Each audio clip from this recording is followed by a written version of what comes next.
नमस्कार, स्वागत आहे आपलं ॲडव्होकेट नरेंद्र माधव या चॅनलवरती। मित्रांनो, सामाजिक समता प्रस्थापित होण्यासाठी सामाजिक न्यायाच्या भावनेने आम्ही सामाजिक समतेच्याच अनुषंगाने समता संस्कार शिबिर हे संपूर्ण भारतभर आयोजित करत असतो। मित्रांनो, उद्देश एवढाच आहे की लोकांच्या मनामध्ये द्वेषाची भावना दूर होऊन त्यांच्या मनामध्ये प्रेमाची, न्यायाची आणि समतेची भावना रुजली पाहिजे। त्यांच्या मनातील असणारी द्वेषाची भावना दूर होऊन त्या ठिकाणी मैत्रीची, प्रेमाची भावना जागृत झाली पाहिजे। या अनुषंगाने आम्ही समता दिष्टित समाजाच्या विचाराने समता संस्कार शिबिर घेत असतो।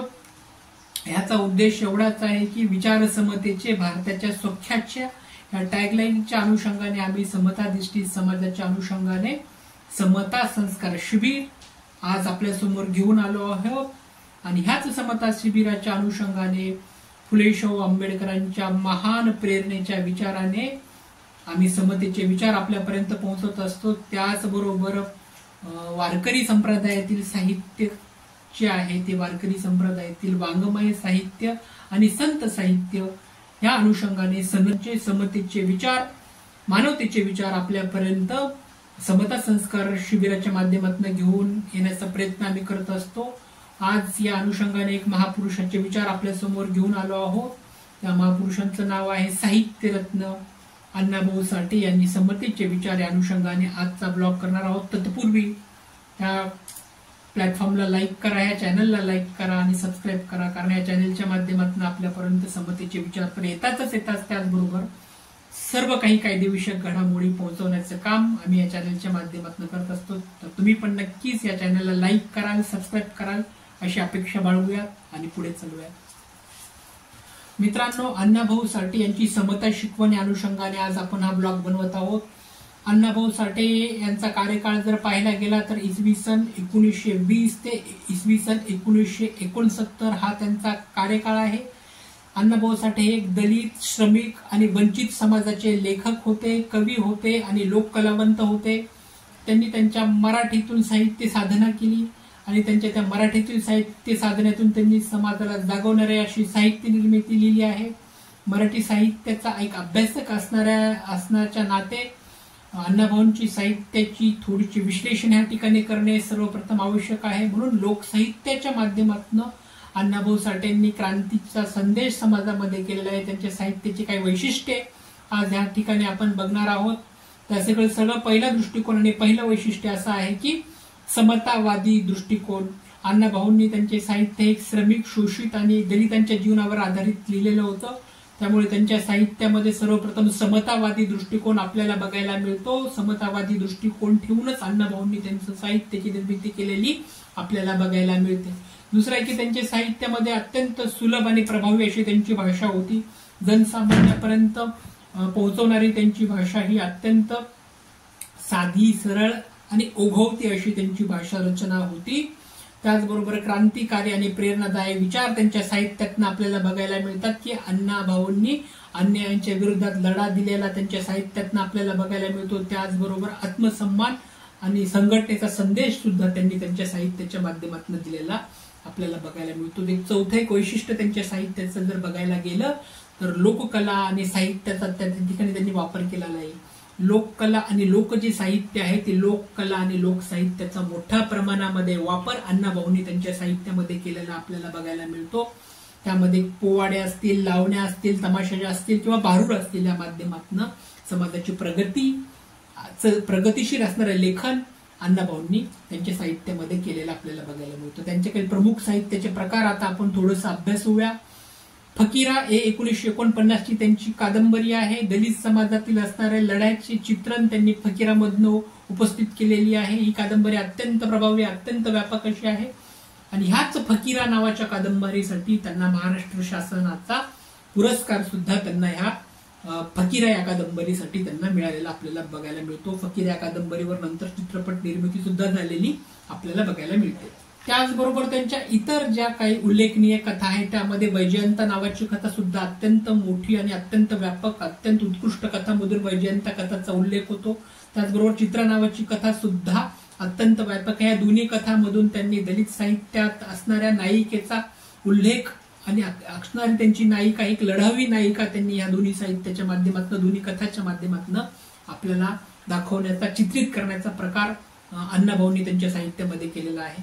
फकीराच्या बद्दल बोलायचं झालं तर फकीरा ही सर्वात प्रसिद्ध अशी क्रांतिकारी नायकाची कथा आहे आणि यामध्ये समाजातील अन्याय त्या ठिकाणी दाखवला आहे. फकीरामधून समाजातील होणारा अन्याय, त्याचबरोबर एक भूक, अन्याय आणि यावर भाष्य करणारी कथा म्हणजे फकीरा आहे.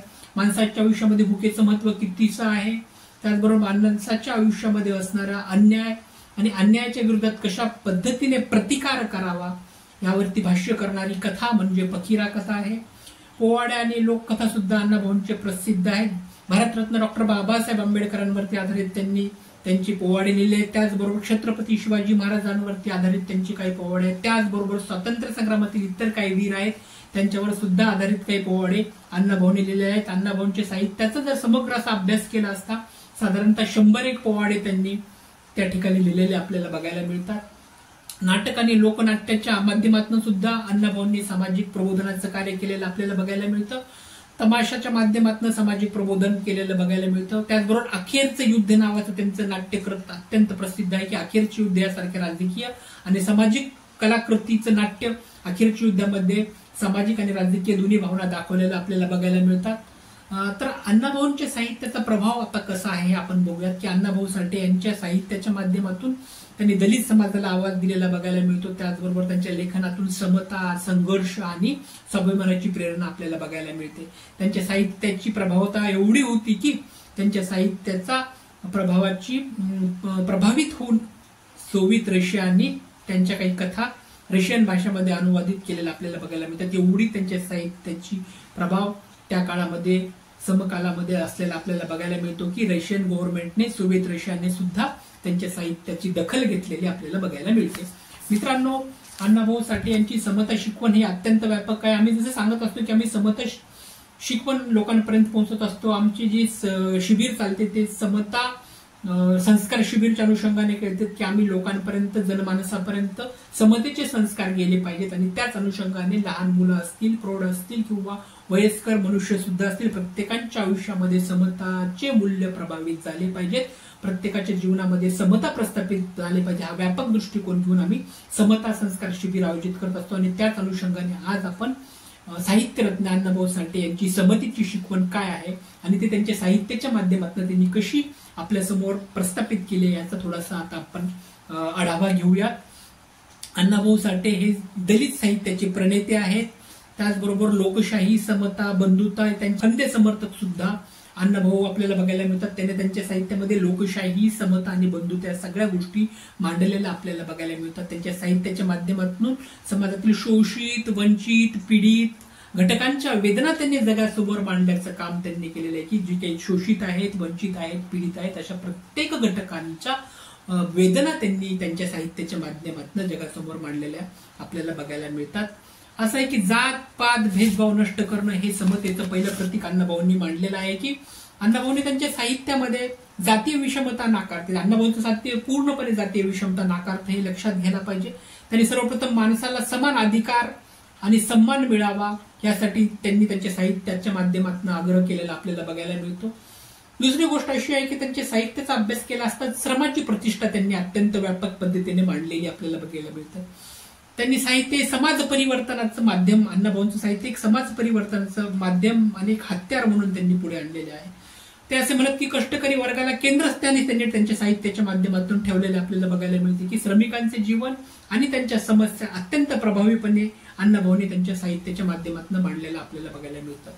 सर्वांसाठी शिक्षण आणि समान संधी हे एक त्यांच्या साहित्याचं एक सर्वात महत्वाची गोष्ट आपल्याला अधोरेखित करावी लागेल की त्यांनी समता शिकवण आणि सर्वांना शिक्षण मिळावे आणि प्रगतीची संधी मिळावी यावर सुद्धा त्यांनी विचार प्रणाली आपल्याला भर देते की सर्वांसाठी शिक्षण आणि समान संधी असावी असा दृष्टिकोन अण्णाभाऊंनी बऱ्याच बाबतीत त्यांच्या साहित्यातनं आणि त्यांच्या सामाजिक सुधारणातनं केलेला आपल्याला बघायला मिळतो. सामाजिक न्यायाच्या दृष्टिकोनातनं अण्णाभाऊ समजून घ्यायचे असतील तर त्यांनी आपल्या कथा, कादंबऱ्या, पोवाडे आणि नाट्यलेखनाद्वारे सामाजिक न्यायाची आणि परिवर्तनाची अशी मशाल त्यांनी पेटते ठेवलेली आहे. बंधुता आणि ऐक्याचा संदेश त्यांनी दिलेला आहे. विविध धर्म, जाती आणि भाषातील लोकांनी एकत्र यायला हवं असा संदेश त्यांनी दिलेला आहे. अण्णाभाऊ साठे यांची समता शिकवण आजही समाज परिवर्तनासाठी मार्गदर्शक ठरते. त्यांच्या विचाराची स्वीकार केल्यास त्यांच्या खऱ्या अर्थाने समतामूलक समाजाकडे वाटचाल होऊ शकतो आणि समतामूलक समाज निर्माण होऊ शकतो. हे जर आपल्याला बघायचं असेल तर त्यासाठी आपल्याला अण्णाभाऊंचं साहित्य वाचावं लागेल, त्या अनुषंगाने विचार करावा लागेल. अण्णाभाऊंचं साहित्य वाचल्याशिवाय समतामूलक समाज आपल्याला कळणार नाही, हे सुद्धा या ठिकाणी लक्षात घ्यावं लागेल. एक चारोळी या ठिकाणी अत्यंत व्यापक पद्धतीने मांडावीशी वाटते. समतेचा दीप या अनुषंगाने जर अण्णाभाऊ समजून घ्यायचा असतील तर जात पातना धर्म पाहिला, जात पातना धर्म पाहिला, माणुसकीचा मंत्र दिला, जात पातना धर्म पाहिला, माणुसकीचा मंत्र दिला. अण्णाभाऊची शिकवण खरी, समतेची ज्योत त्यांनी पेटवली खरी. अण्णाभाऊची शिकवण खरी, समतेची ज्योत त्यांनी पेटवली खरी. अण्णाभाऊ साठे यांचे डॉक्टर बाबासाहेब आंबेडकरांविषयीचे विचार हे आणि त्यांच्या साहित्य आणि सार्वजनिक बोलण्याच्या वेळोवेळी प्रगट झालेले आहेत की अण्णाभाऊंचे डॉक्टर बाबासाहेब आंबेडकरांबद्दलचे जे विचार आहेत हे त्यांच्या साहित्याच्या माध्यमातून, त्याचबरोबर त्यांच्या भाषणाच्या माध्यमातून आणि त्यांनी वेगवेगळ्या केलेल्या प्रगट मार्गदर्शनाबद्दल बाबासाहेबांना ते आपले मार्गदर्शक मानतात. त्यांनी वेळोवेळी जे प्रगट झालेली मुलाखत आहेत अण्णाभाऊंची ते आणि त्यांच्या साहित्याच्या माध्यमातून ते बाबासाहेबांना आपले प्रेरणास्थान मानतात. भारतरत्न डॉक्टर बाबासाहेबांना ते आपले मार्गदर्शक मानतात आणि त्याचबरोबर संपूर्ण दलित आणि बहिष्कृत समाजाचे उद्धार करता हे भारतरत्न डॉक्टर बाबासाहेब आंबेडकर आहेत, हे अण्णाभाऊ साठे मानतात. म्हणून बाबासाहेब आंबेडकरांबद्दल अण्णाभाऊ साठेंचे विचार जाणून घेणे हे अत्यंत व्यापक आहेत आणि त्या दृष्टिकोनातून आपण बघूयात की अण्णाभाऊ म्हणतात की बाबासाहेब म्हणजे दलित समाजाचा उद्धार करता. अण्णाभाऊ साठे बाबासाहेब आंबेडकरांना दलित समाजाचा उद्धार करता महाथोर पुरुष म्हणतात आणि अण्णाभाऊ म्हणतात की बाबासाहेब होते म्हणूनच आम्ही माणूस म्हणून जगायला शिकलो, म्हणून बाबासाहेबांनी आम्हाला माणूस म्हणून जगायला शिकवलं असं अण्णाभाऊंना वाटत होतं. आणि अण्णाभाऊ म्हणतात की जर बाबासाहेब नसते तर बहुजन समाज आजही अंधारात असता, हे नाकारता येणार नाही. त्याचबरोबर शिक्षण, संघर्ष आणि संघटना, बाबासाहेबांनी जी त्रिसूत्री धोरण समाजाला दिलेलं आहे ते म्हणजे शिक्षण, संघर्ष आणि संघटना. अण्णाभाऊंनी बाबासाहेबांची त्रिसूत्री शिका, संघटित व्हा आणि संघर्ष करा हे आयुष्यभर अंगीकारला आपल्याला बघायला मिळतो. त्यांच्या कथा, पोवाडे आणि लोकनाट्यातून ती शिकवण सुद्धा प्रगट झालेली आपल्याला बघायला मिळते. बाबासाहेब म्हणजे क्रांतीची मशाल असं अण्णाभाऊ म्हणत असत की अण्णाभाऊ बाबासाहेबांना सामाजिक क्रांतीची शिल्पकार म्हणत असत. भारतरत्न डॉक्टर बाबासाहेब आंबेडकर म्हणजे सामाजिक क्रांतीचे शिल्पकार आहेत असे अण्णाभाऊ मानत असत. त्यांनी आपल्या अनेक पोवाड्यामध्ये बाबासाहेबांचा गौरव केला आहे. या ठिकाणी काही उल्लेखलेल्या पोवाड्यांचा विचार जर केला तर बाबासाहेबांनी दिला आवाज, उठलो आम्ही घेऊन द्यास, बाबासाहेबांनी दिला आवाज, उठलो आम्ही घेऊन द्यास, बाबासाहेबांनी दिले विचार त्यातूनच घडला माझा आकार, बाबासाहेबांनी दिले विचार आणि त्यातूनच घडला माझा आकार. बाबासाहेबांच्या विचारांनीच अण्णाभाऊंचे साहित्य घडले आणि त्यांच्या प्रत्येक लिखाणातून सामाजिक समतेचा संदेश ते बाबासाहेबांना प्रेरित होऊनच देतात. बाबासाहेबांनी दिलेल्या आत्मसन्मानाच्या प्रेरणेनेच अण्णाभाऊंची लेखन आणि लढा दोन्ही आपल्याला बघायला मिळतो. म्हणजे भारतरत्न डॉक्टर बाबासाहेब आंबेडकरांच्या विचाराने प्रेरित होऊन अण्णाभाऊ साठेंनी त्यांची साहित्य निर्मिती केलेली आपल्याला बघायला मिळते.